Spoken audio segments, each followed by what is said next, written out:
Do you think your property taxes are unfair when you already own the home and the property?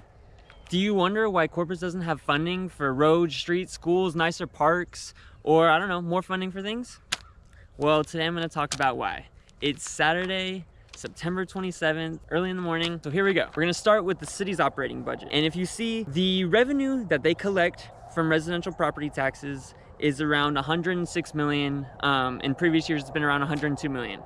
And the amount that they collect from property taxes from industrial corporations are industrial district agreements. They have IDAs that they pay pilot payments instead of regular property taxes.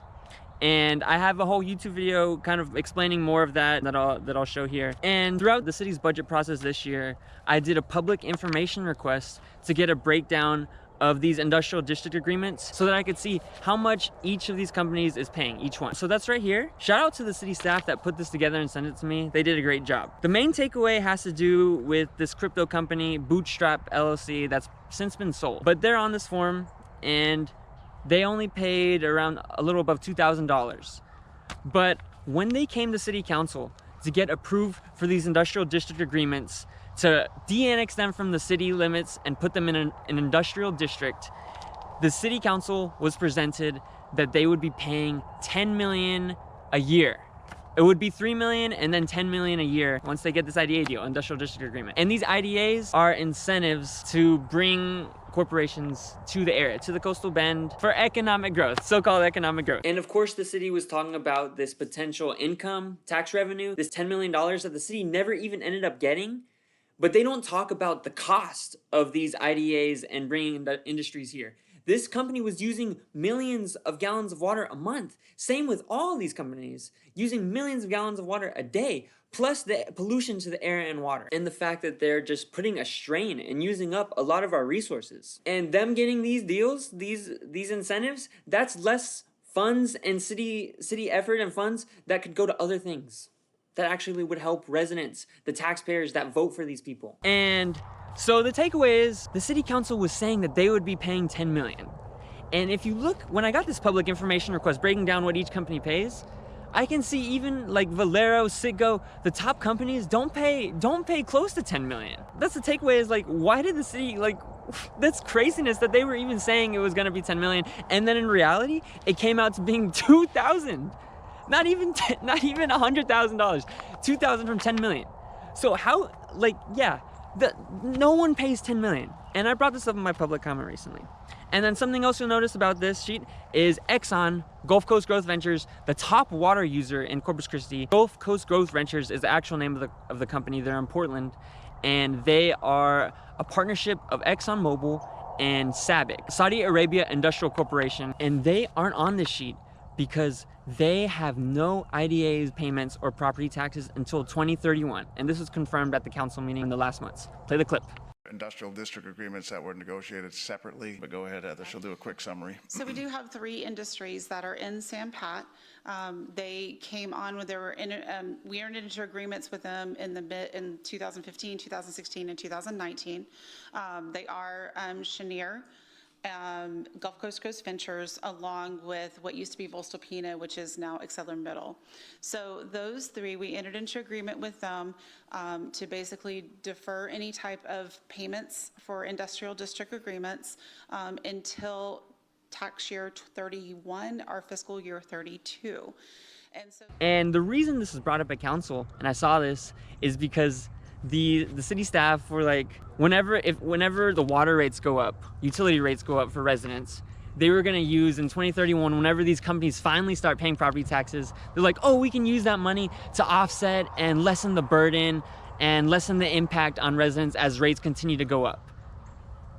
Ridiculous. You didn't have another plan for that money, and they haven't been paying anything, and then it's ridiculous. And the reason I'm saying it's ridiculous, to be clear, is because they were talking about the rate increases due to the Inner Harbor Desalination Project or other significant water projects that are only needed because these companies use so much water. The water isn't for the residents, so you're using this money that the industry caused us to get in this situation by the city selling away this much water, and then after they don't pay taxes for a long time, oh, we're gonna offset the cost of the desal plant that's gonna cause water rates to go up.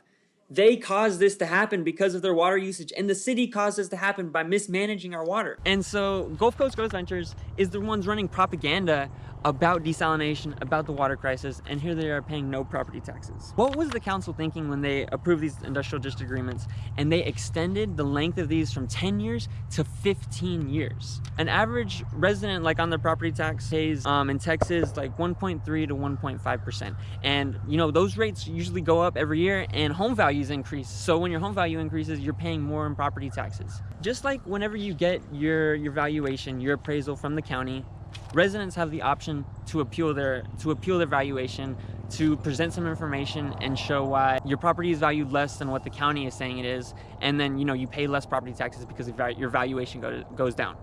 These industrial corporations that have these IDA agreements still have this available to them. They can appeal their rates, and we can see this in practice right here. Shout out to the community member who sent me this. Valero, their refinery, top line right here, they got a valuation down from 706 million to 48 million. They were able to decrease their valuation. Think about how much that costs the city. These are the same companies that sued the city and are actively suing the city when the city raised their water rates. Do residents get significant valuation decreases like that? Are residents able to sue the city when they increase their rates? Come on. These are the same companies like Exxon, Valero. These are the same companies that people like you're paying your gas to because of these car-centered cities we have. It's absolutely ridiculous. They are multinational corporations, and who is facing the financial burden of this in this era of this ridiculous cost of living and inflation that we live in because of just capitalism and rising prices? In the system where you allow people to accumulate so much, then they get the political power to create district agreements like this. You have people working for governments and then working for private industry. They go from government, they make the rules, then they go work for private industry, private consultants. And the only people who can run for office, who have the money to run for office, are people with ties to these companies and industries and get donations from them. And then of course, they're gonna represent those interests when they get elected. So yeah, I mean, I'm not even a homeowner, but so this especially applies to people that are paying property taxes. I mean, I hope this is helpful. That's kind of all I have for now. And then I just want to give a shout out. I mean, obviously this is ridiculous. City staff allowed this to happen for not presenting the options of what the city's revenue could be if these industrial district agreements were different. And I break down exactly how these work in my YouTube video. I'll clip that and post those on TikTok here eventually. But I also want to give a shout out to District 2 Councilwoman Sylvia Campos. She's the one that I initially found out about these industrial district agreements from back like a year and a half, 2 years ago. And she's brought it up at council meetings before in discussions about the budget and property taxes. And she's encouraged me to keep on doing research and looking into these and talking about them. So shout out to Sylvia, and not a surprise, she's a DSA member in Corpus DSA. So this isn't like a political party thing. This isn't a Democrat or Republican thing. They give these 10 to 15 year agreements that lock in these rates for these companies. And yeah, the most jarring thing for me was that no one questioned when this company was gonna supposedly pay $10 million a year from these industrial district agreements. It was absolutely ridiculous, never going to happen. So that's all I have for today.